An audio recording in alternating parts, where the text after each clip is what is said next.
সকালের রূপালি রিবনের সঙ্গে সমুদ্রের সবুজ ঝকঝকে রিবনের মাঝে যখন নৌকাটি হারউইচের তীরে ল্যান্ড করল, তখন এক ঝাঁক মানুষ নেমে এলো, যাদের মধ্যে যাকে আমাদের অনুসরণ করতে হবে সে মোটেও চোখে পড়ার মতো ছিল না, আর সে চাইতেও না দৃষ্টি আকর্ষণ করতে। তার মধ্যে বিশেষ কিছু নজরে আসার মতো ছিল না, শুধু তার পোশাকের ছুটির আনন্দের রং আর মুখের সরকারি গুরুগম্ভীর ভাবের মধ্যে সামান্য পার্থক্য ছিল। তার পোশাকে ছিল হালকা ধূসর জ্যাকেট, সাদা কোমরের কোট আর রূপালি টুপি, যার সঙ্গে ধূসর নীল রিবন। তার পাতলা মুখের রং তুলনায় গাঢ়, আর সংক্ষিপ্ত কালো দাড়ি যা স্প্যানিশের মতো দেখায় এবং এলিজাবেথ যুগের রাফের মতো ছাপ দেয়। সে ধোঁয়া ছাড়তে থাকা সিগারেট খুঁজছিল, যেন এক অলস ব্যক্তি। তার থেকে বোঝার মতো কিছুই ছিল না যে ধূসর জ্যাকেটের নিচে লুকানো রয়েছে লোড করা রিভলভার, সাদা কোমরের কোটের নিচে পুলিশের কার্ড, বা যে টুপি ঢেকে রেখেছে ইউরোপের অন্যতম প্রখর মেধা। কারণ এটি নিজেই ভ্যালেন্টিন, প্যারিস পুলিশের প্রধান এবং বিশ্বের সবচেয়ে প্রসিদ্ধ গোয়েন্দা, এবং সে ব্রাসেলস থেকে লন্ডনে আসছিল শতাব্দীর সবচেয়ে বড় গ্রেফতার করতে। ফ্লাম্বো ইংল্যান্ডে ছিল। 3টি দেশের পুলিশ অবশেষে মহান অপরাধীকে ঘেন্ট থেকে ব্রাসেলস থেকে হুক অব হল্যান্ড পর্যন্ত অনুসরণ করেছে, এবং ধারণা করা হচ্ছিল যে লন্ডনে তখন অনুষ্ঠিত ইউক্যারিস্টিক কংগ্রেসের বিশৃঙ্খলা এবং অপরিচিত পরিবেশের সুবিধা সে কাজে লাগাতে পারে। সম্ভবত সে কোনো ছোট ক্লার্ক বা সচিবের ছদ্মবেশে ভ্রমণ করবে, তবে নিশ্চয়তা দেওয়া যায় না। ফ্লাম্বোর সম্পর্কে কেউই নিশ্চিত হতে পারত না। এটি বহু বছর হয়ে গেছে যখন এই অপরাধ জগতের বিশাল ব্যক্তি হঠাৎ করেই বিশ্বের উপর উত্তেজনা সৃষ্টি করা বন্ধ করে দিল, এবং যখন সে থামলো তখন পৃথিবীতে একটি বড় শান্তি নেমে এলো।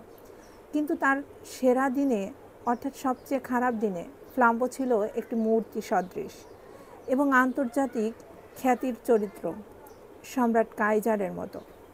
প্রায় প্রতিটি সকাল দৈনিক সংবাদপত্র ঘোষণা করত যে সে একটি অসাধারণ অপরাধের পর আরেকটি অপরাধ করে তার পরিণতি এড়িয়েছে। সে ছিল দৈত্যাকার উচ্চতার একজন গ্যাসকন অ্যান্ড অসাধারণ সাহসী। তার অদ্ভুত ক্রীড়াময় দুষ্টুমি নিয়ে অনেকে গল্প বলতো, কিভাবে সে বিচারককে উল্টো করে মাথার উপর দাঁড় করিয়েছিল মন পরিষ্কার করার জন্য, কিভাবে সে রুদে রিভলি দিয়ে দৌড়েছিল, প্রতিটি বাহুতে একজন পুলিশ সহ।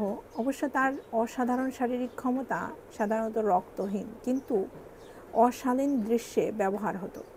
তার প্রকৃত অপরাধ মূলত পরিকল্পিত এবং ব্যাপক চুরি। তার প্রতিটি চুরি প্রায় একটি নতুন পাপের মতো ছিল, যা নিজের মধ্যে একটি গল্প তৈরি করত। লন্ডনে সে দ্য টায়ারলিয়ান ডেয়ারি কোম্পানি চালাতো, যেখানে না দুধের ফার্ম, না গরু, না গাড়ি, না দুধ, কিন্তু হাজার হাজার গ্রাহক।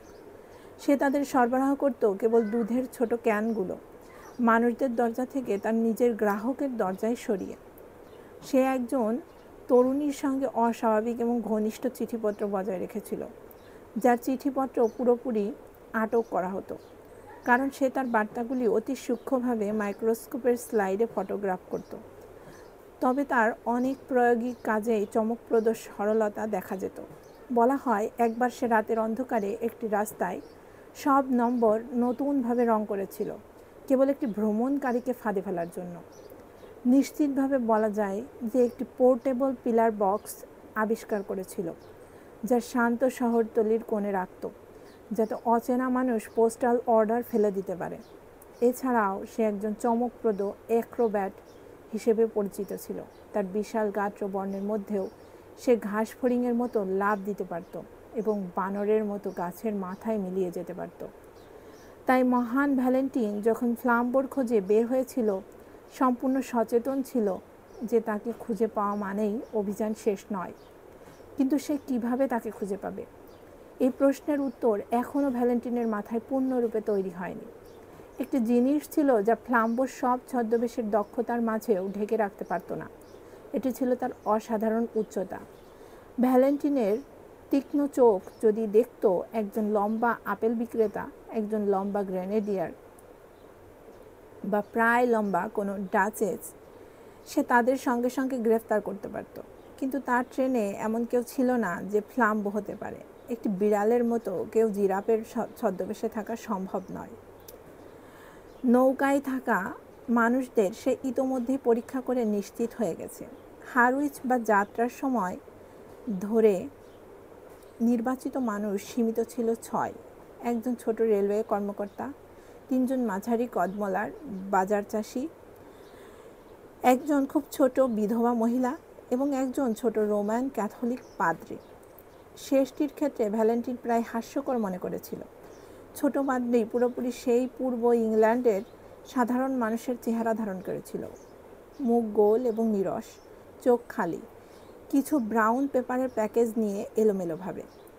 ইউকারিস্টিক কংগ্রেস নিঃসন্দেহে এমন অচেনা ও অক্ষম মানুষদের শহরে টেনে এনেছিল। ভ্যালেন্টিন ফরাসির কঠোর সন্দেহবাদী হিসেবে পাদ্রীদের ভালোবাসতে পারত না, কিন্তু দয়া করতে পারত। এই পাদ্রী এমন এক উদাহরণ যা কাউকেই দয়া ভাবাতে পারে।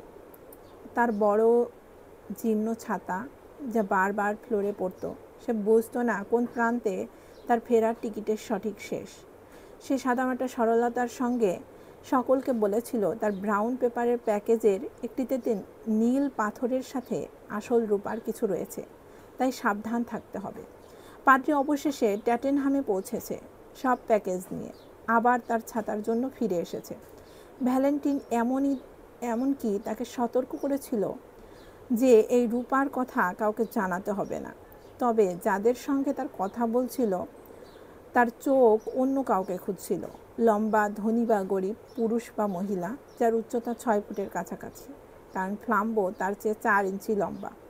তবে সে লিভারপুল স্ট্রিটে নামল, নিশ্চিত যে এখানে অপরাধী ধরেনি। তারপর স্কটল্যান্ড ইয়ার্ডে গিয়ে নিজের অবস্থান ঠিক করলো এবং প্রয়োজনে সাহায্য সংগ্রহ করলো। এরপর সে আরেকটি সিগারেট জ্বালিয়ে লন্ডনের রাস্তায় দীর্ঘ সময় হাঁটতে লাগলো। ভিক্টোরিয়ার বাইরে রাস্তা ও চত্বর দিয়ে হাঁটতে হাঁটতে হঠাৎ সে থেমে দাঁড়ালো। এটি একটি অদ্ভুত শান্ত চত্বর, লন্ডনের খুব স্বাভাবিক দুর্ঘটনাজনিত স্থিরতার মধ্যে। চারপাশের লম্বা সমতল ঘরগুলো একই সাথে সমৃদ্ধ এবং জনশূন্য মনে হচ্ছিল। মাঝের সবুজ চত্বর যেন একদম নির্জন। চত্বরের চারপাশে চারদিকের মধ্যে একটি ঠিক অন্যদের তুলনায় অনেক উঁচু ডাইসের মতো এবং সেই দিকের রেখা ভেঙে একটি লন্ডনের অনন্য ঘটনা দেখা দিল। একটি রেস্তোরাঁ যা মনে হচ্ছিল ওখান থেকে এখানে চলে এসেছে। এটি অযৌক্তিকভাবে আকর্ষণীয়। পটগুলিতে ছোট গাছ, লম্বা হলুদ ও সাদা রঙের পর্দা। এটি রাস্তার উপরে বিশেষভাবে উঁচু এবং লন্ডনের সাধারণ প্যাচওয়ার্ক পদ্ধতিতে রাস্তা থেকে একটি মাত্র সিঁড়ি সামনের দরজার সাথে মিলে গেছে, যেন প্রথম তলার জানালার কাছে ফায়ার এস্কেপ চলে আসে। ভ্যালেন্টিন সেখানে দাঁড়িয়ে সিগারেট খুঁচিয়ে ধীরে ধীরে পর্দার দিকে তাকিয়ে ভাবল, অদ্ভুততম বিষয়টি হলো আশ্চর্য ঘটে। কখনো কখনো আকাশের কয়েকটি মেঘ একত্র হয়ে ঠিক একটি মানুষের চোখের মতো আকৃতি ধারণ করে। কখনো একটি গাছ বেড়ে দাঁড়ায় এমন এক ভ্রমণের দৃশ্যে যেখানে সন্দেহ আর অনিশ্চয়তার মধ্যে গাছের ছায়া এমনভাবে গড়ে ওঠে যেন তা প্রশ্নবোধক চিহ্নের নিখুঁত রূপ। আমি নিজেই সাম্প্রতিক কয়েকদিনে এই দুটো দেখেছি। নেলসন ঠিক জয়লাভের মুহূর্তে মারা যায়, আর একজন উইলিয়ামস নামের ব্যক্তি অজান্তে উইলিয়ামসন নামের একজনকে হত্যা করে। শোনাতে গেলে যেন এটি এক ধরনের শিশু হত্যার মতো। সংক্ষেপে, জীবনে এমন ছোটোখাটো মিলন থাকে যা সাধারণ গণনায় থাকা মানুষদের বারবার চোখ এড়িয়ে যায়। যেমন পোর দার্শনিক বাক্য অনুযায়ী প্রজ্ঞাকে অপ্রত্যাশিত ঘটনার হিসাব রাখতে হয়। অ্যারিস্টিড ভ্যালেন্টিন ছিল অগাধভাবে ফরাসি। ফরাসিদের বুদ্ধিমত্তা বিশেষভাবে ও একমাত্র ফরাসি। তিনি একটি চিন্তাশীল মেশিন ছিলেন না, কারণ এটি আধুনিক নিয়তিরবাদ ও ভৌতবাদী ভাষার মস্তিষ্কবিহীন বাক্য। মেশিন কেবল মেশিন, কারণ তা চিন্তা করতে পারে না। কিন্তু তিনি একজন চিন্তাশীল মানুষ এবং একই সঙ্গে সরল মানুষও ছিলেন। তার সমস্ত বিস্ময়কর সাফল্য, যা জাদুর মতো মনে হতো, তা অর্জিত হয়েছিল ধীরে ধীরে যুক্তি প্রয়োগ এবং পরিষ্কার ও সাধারণ ফরাসি চিন্তাধারার মাধ্যমে। ফরাসিরা বিশ্বকে আঘাত করে কোনো দ্ব্যর্থহীন সত্যকে কার্যকর করে তারা সত্যকে এমনভাবে এগিয়ে নিয়ে যায় যেমন ফরাসি বিপ্লবের সময়। কিন্তু ঠিকই, কারণ ভ্যালেন্টিন যুক্তি বোঝেন। তিনি যুক্তির সীমা ও সীমাবদ্ধতাও বোঝেন। যে কেউ মোটর সম্পর্কে কিছু জানে না সে জ্বালানি ছাড়া গাড়ি চালানোর কথা বলতে পারে। যে কেউ যুক্তি সম্পর্কে কিছুই জানে না সে শক্তিশালী অপ্রত্যাহার্য মৌলিক নীতির ছাড়া যুক্তি প্রয়োগের কথা বলতে পারে। ভ্যালেন্টিনের কাছে এখন কোনো শক্তিশালী মৌলিক নীতি ছিল না। হ্যারিচে ফ্লাম্বোকে পাওয়া যায়নি, আর যদি সে লন্ডনে থাকে সে হতে পারে উইম্বলডন কমনের একজন লম্বা ভিক্ষুক থেকে হোটেল মেট্রোপোলের একজন লম্বা টোস্ট মাস্টার পর্যন্ত। এমন অজ্ঞতার মধ্যে ভ্যালেন্টিনের নিজের ধারণা এবং পদ্ধতি ছিল। এমন ক্ষেত্রে তিনি অপ্রত্যাশিত ঘটনার নির্ভর করতেন। যেখানে যুক্তির ধারা অনুসরণ করা সম্ভব নয় সেখানে তিনি ঠান্ডা মাথায় অযৌক্তিক ধারা অনুসরণ করতেন। যথাযথ স্থানে না গিয়ে ব্যাংক, থানা বা রেন্ডিজভূতে না গিয়ে সে নিয়মিত ভুল জায়গায় যেত। প্রতিটি খালি বাড়িতে কড়া নাড়ত, প্রতিটি বন্ধ রাস্তা ঘুরে দেখত, আবর্জনায় বাধা সব লেনে যাচ্ছিল। প্রতিটি অর্ধবৃত্তাকার পথ যেটা তাকে অপ্রয়োজনীয়ভাবে অন্যদিকে নিয়ে যেত তা পরীক্ষা করত। তিনি তার এই অদ্ভুত পথকে যুক্তিসঙ্গতভাবে রক্ষা করতেন। তিনি বলতেন, যদি কারো কাছে কোনো সূত্র থাকে এটি সবচেয়ে খারাপ পথ, কিন্তু যদি সূত্র না থাকে এটি সেরা, কারণ কোনো অদ্ভুত ঘটনা বা অনুসরণকারীর চোখে পড়ে সেটি অনুসৃত ব্যক্তির চোখে পড়া ঘটনাটির সাথে মিলে যেতে পারে। কোথাও একজনকে শুরু করতে হবে এবং ভালো হবে যেখানে অন্য একজন থামতে পারে। দোকানে ওঠা সিঁড়ির ছায়া, রেস্তোরাঁর অদ্ভুত শান্তি, এইসব ভ্যালেন্টিনকে তার অদ্বিতীয় রোমান্টিক কল্পনা উদ্দীপিত করল এবং যাকে আঘাত করার সিদ্ধান্ত নিতে বাধ্য করল। তিনি সিঁড়ি চড়লেন এবং জানালার পাশে টেবিলে বসে এক কাপ কালো কফি চাইলেন। সকাল যখন প্রায় মাঝের দিকে, তিনি এখনও সকালের নাস্তা করেননি। টেবিলে অন্যদের নাস্তার কিছু অংশ পড়েছিল যা তাকে ক্ষুধার কথা মনে করাচ্ছিল। তিনি অর্ডারে একটি পোস্ট ডিম যোগ করে ধীরে ধীরে কফিতে সাদা চিনি নাড়তে লাগলেন। একই সঙ্গে ফ্লাম্বোকে মনে করছিলেন। তিনি মনে মনে ভাবলেন কিভাবে ফ্লাম্বো একবার নখের কাঁচি ব্যবহার করে এবং একবার আগুনে ঘর পুড়িয়ে পালিয়েছিল। কখনো স্ট্যাম্প ছাড়া চিঠির জন্য টাকা দিতে হয়েছিল। কখনো কেউ টেলিস্কোপ দিয়ে ধূমকেতু দেখেছিল যা পৃথিবী ধ্বংস করতে পারে। তার গোয়েন্দা মস্তিষ্ক অপরাধীর মস্তিষ্কের সমান ছিল, যা সত্য, কিন্তু তিনি পুরোপুরি অসুবিধা উপলব্ধি করলেন। অপরাধী সৃজনশীল শিল্পী, গোয়েন্দা কেবল সমালোচক। তিনি বিষণ্ণ হাসি দিয়ে বললেন, ধীরে ধীরে কফির কাপ মুখে তুললেন এবং খুব দ্রুত নামালেন। তিনি তাতে লবণ যোগ করেছিলেন। তিনি তাকালেন যে পাত্র থেকে রূপালি গুঁড়ো এসেছে, নিশ্চিতভাবে এটি চিনি রাখার পাত্র, যেমন শ্যাম্পেন বোতল এবং শ্যাম্পেনের জন্য। তিনি বিস্ময় বোধ করলেন কেন এতে লবণ রাখা হয়েছে। তিনি খুঁজলেন অন্য কোনো স্বাভাবিক পাত্র আছে কিনা। হ্যাঁ, 2টি লবণের পাত্র পুরোপুরি ভর্তি। সম্ভবত লবণের পাত্রে কোনো বিশেষতা আছে। তিনি চোখে দেখলেন এটি চিনি। এরপর তিনি রেস্তোরাঁর চারপাশে তাকালেন আগ্রহের সঙ্গে, দেখার জন্য যদি কোনো অদ্ভুত শিল্পী মিশ্রণ থাকে যা চিনি লবণের পাত্রে রাখে এবং লবণ চিনির পাত্রে রাখে।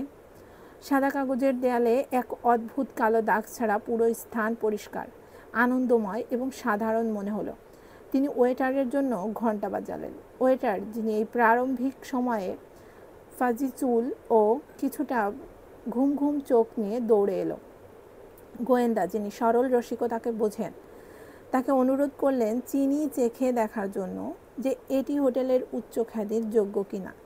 ফলাফল, ওয়েটার হঠাৎ হাই তুলে আওয়াজ দিয়ে জাগল। আপনি কি প্রতিদিন সকালেই এই সূক্ষ্ম কৌতুকটি গ্রাহকের উপর করেন? ভ্যালেন্টিন জিজ্ঞেস করলেন। লবণ চিনি পরিবর্তনের মজা কি কখনো ক্লান্ত করে না?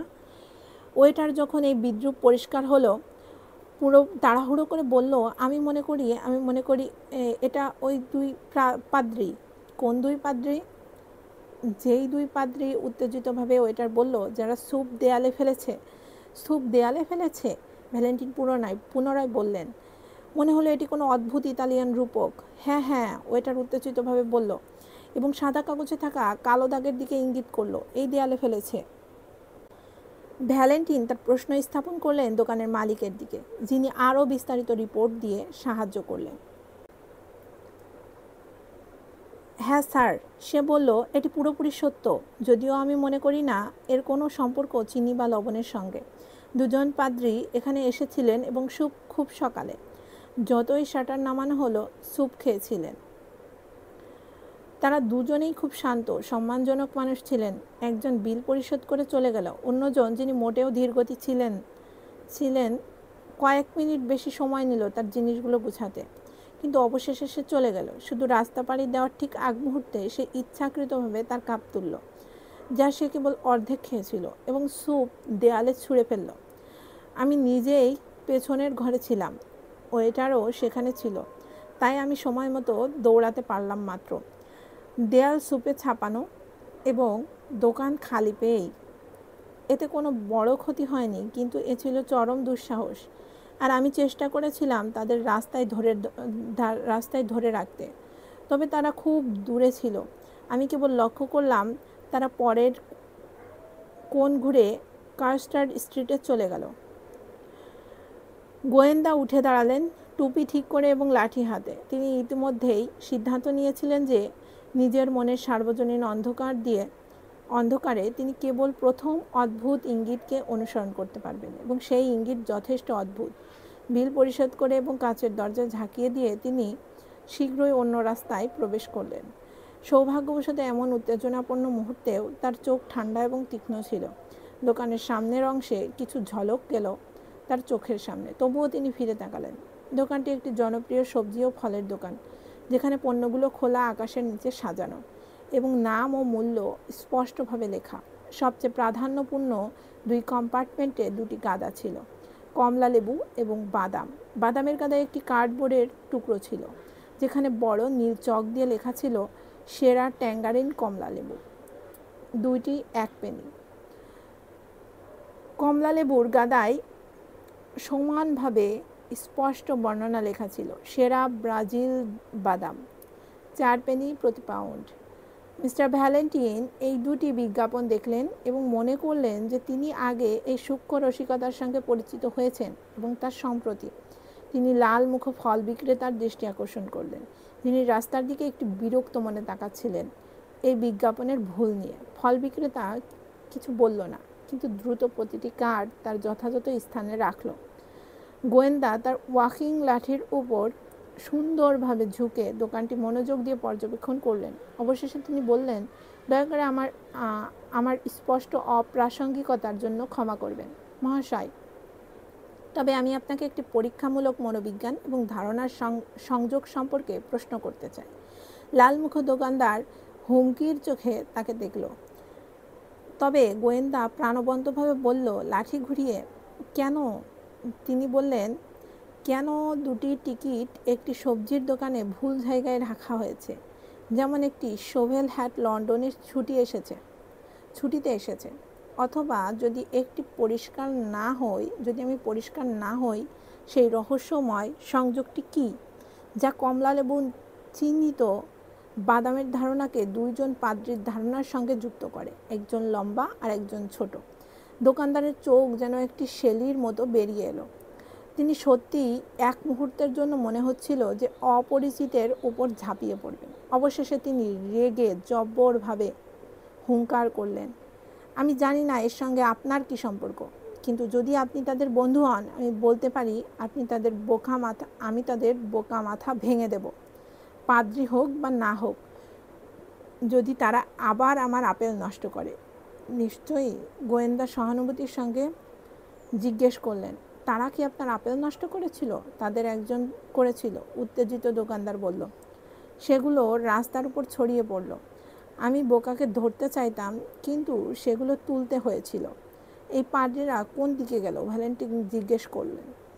বাম দিকের দ্বিতীয় রাস্তা ধরে উপরে, তারপর স্কোয়ারের পার হয়ে। অন্যজন দ্রুত উত্তর দিল। ধন্যবাদ, ভ্যালেন্টিন বললেন এবং একটি পরীর মতো অদৃশ্য হয়ে গেলেন। দ্বিতীয় স্কোয়ারের অন্য পাশে তিনি একজন পুলিশকে পেলেন এবং বললেন, এটি জরুরি কনস্টেবল। আপনি কি শোভেল হ্যাট পরা 2 জন পাদ্রী দেখেছেন? পুলিশ কর্মকর্তা হেসে ফেললেন। হ্যাঁ স্যার, আর যদি আপনি জানতে চান, একজন হয়তো মদ্যপ ছিল, সে রাস্তায় দাঁড়িয়েছিলেন যে। তারা কোন দিকে গেল? ভ্যালেন্টিন রেগে জিজ্ঞেস করলেন। তারা একটি মাত্র হলুদ বাসে উঠল। পুলিশ বলল, যেগুলো হ্যামস্টেড যায়। ভ্যালেন্টিন তার অফিসিয়াল কার্ড দেখালেন এবং দ্রুত বললেন, আপনার 2 জনকে ডাকুন, আমার সঙ্গে আসুক অনুসরণের জন্য, এবং রাস্তা পার হলেন এমন চটপটে গতিতে যে পণ্ড পুলিশও তার প্রায় তৎপরতা দেখালেন। প্রায় 1.5 মিনিটের মধ্যে ফরাসি গোয়েন্দা বিপরীত ফুটপাতে একজন ইন্সপেক্টর এবং এক প্লেন ক্লোথস মানুষকে সঙ্গে পেলেন। ঠিক আছে স্যার, ইন্সপেক্টর হাসি মুখে বললেন। আর আপনি কি? ভ্যালেন্টিন হঠাৎ লাঠি দিয়ে ইঙ্গিত করলেন। আমি আপনাদের বলে দেব ওই বাসের উপরে, তিনি বললেন এবং ট্রাফিকেরা জটলা পার হয়ে এগোলেন। 3 জন যখন হলুদ যানবাহনের উপরের সিটে হাপ্পা খেতে বসল, ইন্সপেক্টর বললেন, আমরা ট্যাক্সিতে 4 গুণ দ্রুত যেতে পারতাম। একেবারেই সত্য, তাদের নেতা শান্তভাবে বললেন, যদি আমরা জানতাম কোথায় যাচ্ছি। ঠিক আছে, আপনি কোথায় যাচ্ছেন? অন্যজন তাকিয়ে জিজ্ঞেস করলেন। ভ্যালেন্টিন কয়েক সেকেন্ড ভ্রু ভাঁজ করে ধূমপান করলেন, তারপর সিগারেট সরিয়ে বললেন, যদি আপনি জানেন কেউ কি করছে, তার সামনে যান, কিন্তু যদি আন্দাজ করতে চান, তার পেছনে থাকুন। সে যখন ঘুরবে তখন ঘুরুন, যখন থামবে তখন থামুন, যত ধীর সে চলে তত ধীরে চলুন, তখন আপনি যা দেখেছেন তা দেখতে পারবেন এবং সে যা করছে তা করতে পারবেন। আমাদের কেবল চোখ খোলা রাখার জন্য কাজ আছে অদ্ভুত কিছু খুঁজে পেতে। কেমন অদ্ভুত কিছু? ইন্সপেক্টর জিজ্ঞেস করলেন। যে কোনো অদ্ভুত কিছু, ভ্যালেন্টিন বললেন এবং কঠোর নীরবতায় লীন হলেন। হলুদ বাসটি উত্তর পথ ধরে ক্রমাগত ধীর গতিতে এগোলো। মহান গোয়েন্দা আর কিছু ব্যাখ্যা করলেন না। হয়তো তার সহকারী চুপচাপ সন্দেহ করছিলেন তার উদ্দেশ্য নিয়ে, হয়তো তারা নীরবভাবে খাবারের জন্য আকাঙ্ক্ষাও অনুভব করছিলেন, কারণ ঘন্টাগুলো স্বাভাবিক লাঞ্চ সময়ের অনেক পরে পেরিয়ে যাচ্ছিল এবং উত্তর লন্ডনের দীর্ঘ পথ যেন দীর্ঘতম টেলিস্কোপের মতো প্রসারিত হচ্ছিল। এটি এমন একটি যাত্রা যেখানে একজন মানুষ সব সময় মনে করে যে অবশেষে তিনি মহাবিশ্বের শেষ প্রান্তে পৌঁছেছেন এবং পরে দেখতে পায় যে তিনি শুধু টাফনেল পার্কের শুরুতে এসেছেন। লন্ডন ধূসর তামাশা ও বিস্তৃত বেকান্দি মধ্যে অদ্ভুতভাবে মরে গিয়েছিল। তারপর হঠাৎ উজ্জ্বল প্রধান রাস্তা এবং জ্বলন্ত হোটেলে পুনর্জন্ম লাভ করল। এটি যেন 13টি পৃথক নগর অতিক্রম করা, একে অপরের সাথে সংযুক্ত। শীতের ধূসর আলো রাস্তার উপর হুমকি দিচ্ছিল, তবুও প্যারিসীয় গোয়েন্দা চুপচাপ এবং সতর্কভাবে বসে রাস্তাগুলোর সামনে তাকিয়েছিলেন। কামডেন টাউন পেছনে ফেলে দেওয়ার সময় পুলিশ প্রায় ঘুমিয়ে যাচ্ছিল। অন্তত ভ্যালেন্টিন হঠাৎ সোজা হয়ে লাফ দিলে, হাত প্রত্যেকের কাঁধে রাখলো এবং ড্রাইভারকে চেঁচিয়ে বললেন থামার জন্য।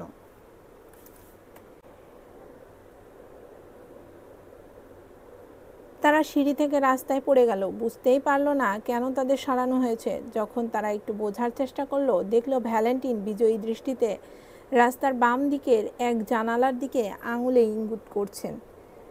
এটি একটি বড় জানালা, যা একটি সোনালী ও রাজকীয় পাবলিক হাউসের দীর্ঘ ফাসাদের অংশ। এটি সম্মানজনক ডাইনিংয়ের জন্য রাখা অংশ এবং লেবেল করা হয়েছে রেস্টুরেন্ট।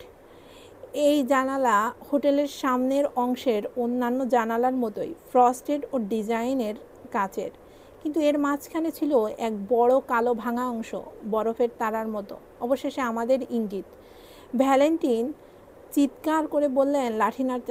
ভাঙা জানালার স্থান? কোন জানালা, কোন ইঙ্গিত?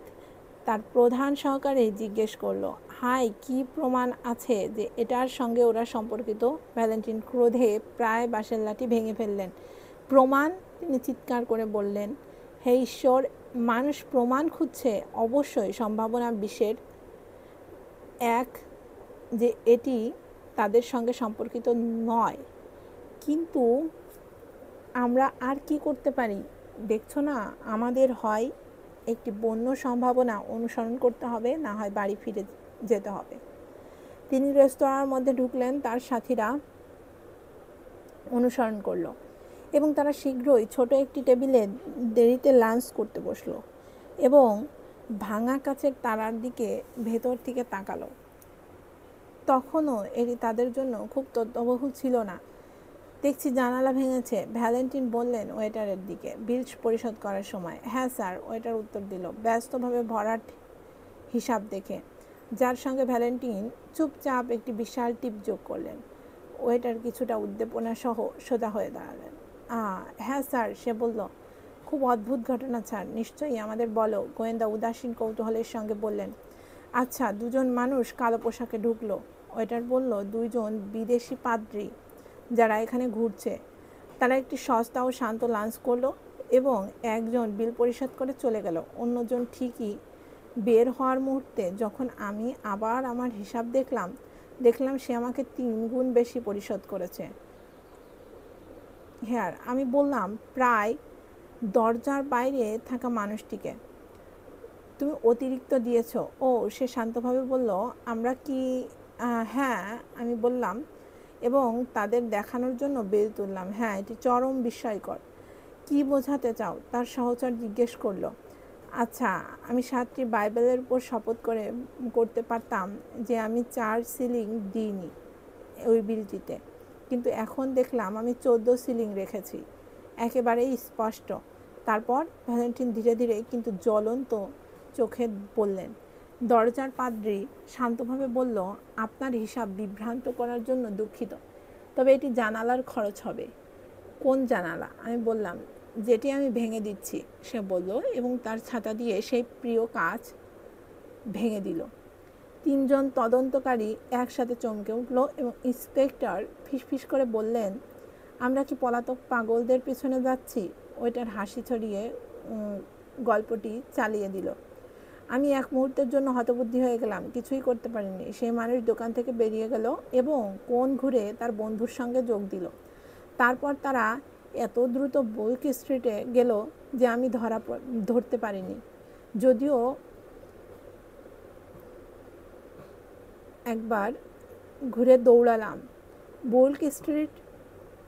গোয়েন্দা বললেন এবং দ্রুত সেই রাস্তা ধরে ছুটতে শুরু করলেন, যেন তিনি সেই অদ্ভুত জুটি অনুসরণ করছেন। এখন তাদের যাত্রা নাঙ্গা ইটের পথ দিয়ে চলল, যেন সুড়ঙ্গ। এমন রাস্তা যেখানে কয়েকটি বাতি এবং কয়েকটি জানালা, রাস্তা যেন সব কিছুর খালি পিঠ দিয়ে তৈরি। সন্ধ্যা গভীর হচ্ছিল এবং লন্ডনের পুলিশকেও ঠিক অনুমান করা কঠিন তারা কোন দিকে এগোচ্ছে। তবে ইন্সপেক্টর নিশ্চিত ছিলেন তার শেষমেশ হ্যাম্পস্টেড হিথের কোনো অংশে পৌঁছাবেন। হঠাৎ এক ফেটে থাকা গ্যাস আলোয় জ্বলন্ত জানালা নীল সন্ধ্যাকে ছেদ করল এবং ভ্যালেন্টিন একটি ছোট রঙিন ক্যান্ডি শপের সামনে থামলেন। এক মুহূর্তে দ্বিধার পর তিনি দোকানের ভেতর গেলেন। রঙিন মিষ্টির মধ্যে তিনি স্থিরভাবে দাঁড়িয়ে চতুর্থ রূপে 13টি চকলেট সিগার ক্রয় করলেন। স্পষ্টতই তিনি একটি উপায় তৈরি করছিলেন, তবে তার প্রয়োজন ছিল না।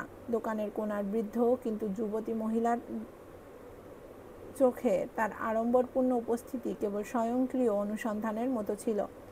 কিন্তু যখন তিনি দেখলেন ইন্সপেক্টরের নীল ইউনিফর্মের কারণে দরজা ব্লক করা, তার চোখ যেন জীবিত হয়ে উঠল। ওহ, তিনি বললেন, যদি আপনি সেই পার্সেল নিয়ে এসেছেন, আমি ইতিমধ্যেই পাঠিয়েছি।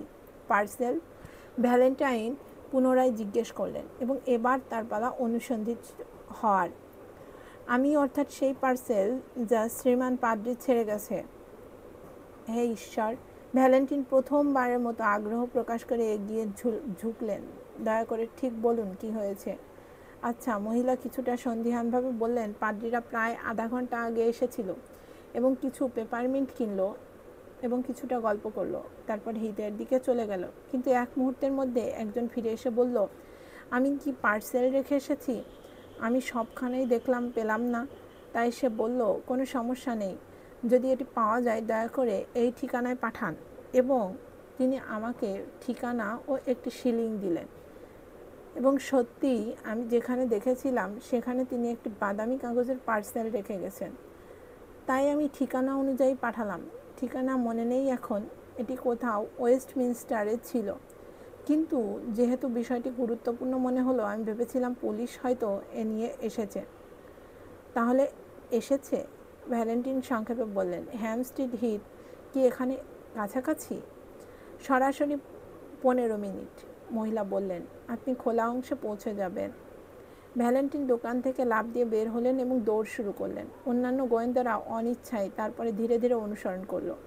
যে রাস্তা তারা পার হচ্ছিল তা এত সংকীর্ণ এবং ছায়ায় ঘেরা যে হঠাৎ যখন তার খোলা সাধারণ মাঠ এবং বিশাল আকাশে এলো, তারা অবাক হয়ে দেখল সন্ধ্যায় এখনো আলো রয়েছে। একটি নিখুঁত ময়ূর সবুজ গম্বুজ সোনার মধ্যে ডুবে গেল কালো গাছ এবং ঘেরার দূরত্বে। উজ্জ্বল সবুজ ছায়া যথেষ্ট গভীর ছিল ক্রিস্টালের 1 বা 2 তারা আলাদা করে দেখার মতো।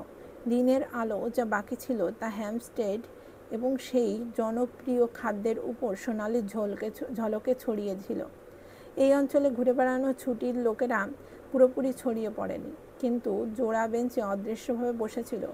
এখানে সেখানে দূরবর্তী একটি মেয়ে এখনও একটি দোলন চিৎকার করছিল। মানুষের সাধারণতার মাঝেও স্বর্গীয় মহিমা গভীর এবং অন্ধকার হলো এবং ঢালুতে দাঁড়িয়ে উপত্যকা পার দিয়ে তাকিয়ে ভ্যালেন্টিন সেই জিনিসটি দেখলেন যা তিনি খুঁজছিলেন।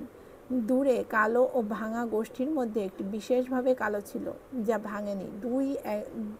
দুইজন পাদ্রী যুক্ত একটি গোষ্ঠী, যদিও তারা পোকামাকড়ের মতো ছোট মনে হচ্ছিল। ভ্যালেন্টিন দেখতে পেল একজন অন্যের চেয়ে অনেক ছোট।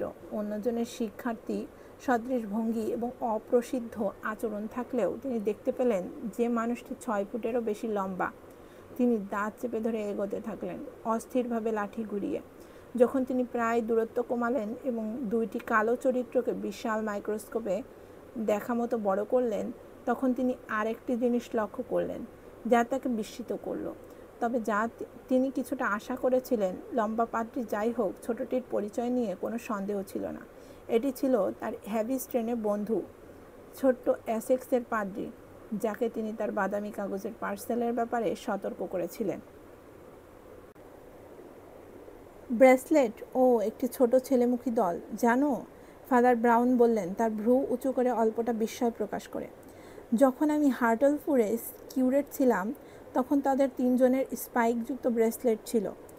তাই যেমন আমি প্রথম থেকেই তোমার প্রতি সন্দেহ করেছিলাম, বুঝছো না, আমি নিশ্চিত করেছিলাম যে ক্রসটা যে কোনোভাবে সুরক্ষিত থাকবে।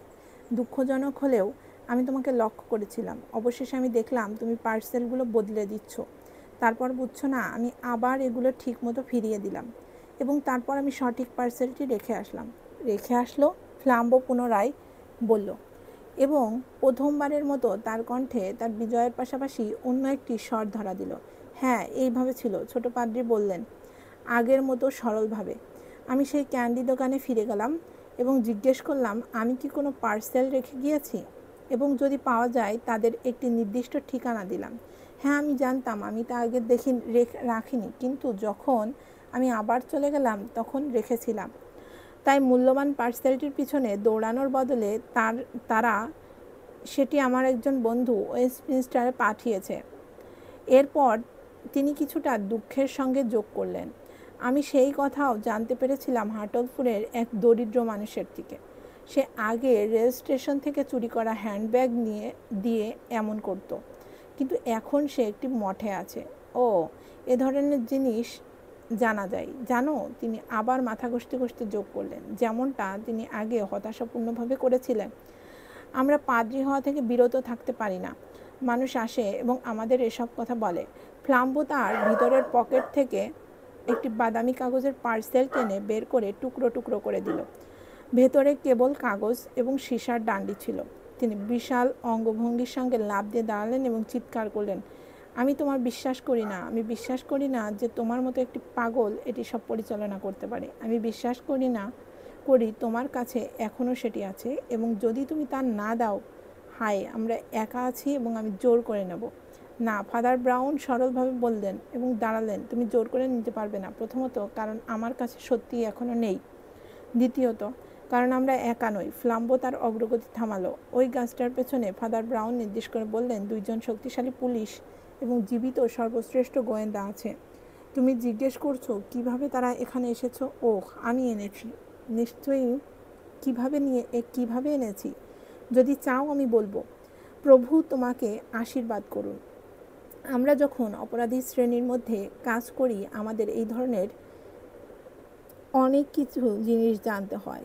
ঠিক আছে, আমি নিশ্চিত ছিলাম তুমি চোর নও এবং পাদ্রির বিরুদ্ধে কেলেঙ্কারি করা ঠিক হতো না। তাই আমি শুধু পরীক্ষা করলাম দেখার জন্য কি তোমাকে প্রকাশ করবে। সাধারণত একজন মানুষ যদি তার কফিতে লবণ পায়, কিছুটা হট্টগোল তো করবে। যদি না করে, তার কিছু কারণ আছে চুপ থাকার। আমি লবণ এবং চিনির বদলে দিলাম এবং তুমি চুপ ছিলে। একজন সাধারণ মানুষ যদি বিল 3 গুণ বেশি হয় আপত্তি জানায়। যদি সে পায়, তার কিছু কারণ আছে নজরে না আসার। আমি তোমার বিল পরিবর্তন করলাম এবং তুমি তা পরিশোধ করেছ। দুনিয়াটি যেন ফ্লাম্বোকে বাঘের মতো লাফ দেওয়ার অপেক্ষায় ছিল, কিন্তু সে যেন জাদু দ্বারা আটকে গেল। সে সর্বোচ্চ কৌতূহলে বিস্মিত। ঠিক আছে, ফাদার ব্রাউন ধীর কিন্তু সুস্পষ্টভাবে বললেন, যেহেতু তুমি পুলিশকে কোনো সূত্র দেখাতে চাওনি, তাই অবশ্যই কাউকে করতে হয়েছিল। আমরা যেখানেই গিয়েছি, আমি নিশ্চিত করেছি এমন কিছু করতে যা আমাদের দিনভর আলোচনার বিষয় হবে। আমি খুব ক্ষতি করিনি। একটি ভিজা দেয়াল, ছড়ানো আপেল, একটি ভাঙা জানালা, কিন্তু আমি ক্রসটা বাঁচিয়েছি, যেমন ক্রস সবসময় বাঁচানো হয়। এখন এটি ওয়েস্টমিনস্টারে আছে। আমি বিস্মিত হচ্ছি তুমি ডংকিংস উইলসে দিয়ে এটিকে থামাওনি। কি দিয়ে? ফ্লাম্বো জিজ্ঞেস করলো। আমি খুশি তুমি কখনো তা শোনোনি, পাদ্রী বললেন একটি মুখভঙ্গি করে। এটি একটি বাজে জিনিস। আমি নিশ্চিত তুমি উইসলারের জন্য খুব ভালো মানুষ। আমি নিজেই স্পটস দিয়ে প্রতিরোধ করতে পারতাম না। আমার পা যথেষ্ট শক্ত নয়। তুমি ঠিক কি বলছো? অন্য লোক জিজ্ঞেস করলো। হ্যাঁ, আমি ভেবেছিলাম তুমি স্পটস জানো। ফাদার ব্রাউন আনন্দিতভাবে বললেন, ও, তুমি এখনও এত ভুল করতে পারোনি? তুমি এই সব ভয়ঙ্কর জিনিস কিভাবে জানো? ফ্লাম্বো চিৎকার করলো। তার পাদ্রী প্রতিপক্ষের রাউন্ড সরল মুখে অল্প হাসির ছায়া ফুটে উঠল। ও, হয়তো আমি একক জীবনযাপী নিরীহ মানুষ হয়। তিনি বললেন, কখনো কি ভেবেছ তুমি যে একজন মানুষ যিনি প্রায় কিছুই করেন না, কিন্তু মানুষের সত্যিকারের পাপ শোনেন? তিনি মানবিক অশুভতা পুরোপুরি অজানাই থাকবেন না। তবে প্রকৃতপক্ষে আমার ব্যবসার অন্য অংশও আমাকে নিশ্চিত করেছে যে তুমি পাদ্রী নও। কি? চোর প্রায় বিস্ময়ে জিজ্ঞেস করলো। তুমি যুক্তির উপর আক্রমণ করেছো, ফাদার ব্রাউন বললেন। এটি খারাপ ধর্মতত্ত্ব। এবং এমন সময় যখন তিনি তার সম্পদ সংগ্রহ করতে ঘুরলেন, 3 জন পুলিশ অন্ধকার ছায়া থেকে বেরিয়ে এলো। ফ্লাম্বো একজন শিল্পী এবং ক্রীড়াবিদ ছিলেন। তিনি পেছনে হেঁটে ভ্যালেন্টিনকে গভীর নমস্কার করলেন। আমার কাছে নতমস্কার করো না, ভ্যালেন্টিন রূপালী স্পষ্টতায় বললেন। চলুন আমরা দুজনই আমাদের মাস্টারের প্রতি নতমস্কার করি। এবং তারা দুজনই এক মুহূর্তে আনকভার্ড দাঁড়ালো। ছোট এসেক্স পাদ্রী তার ছাতা খুঁজে ঘুরছিলেন।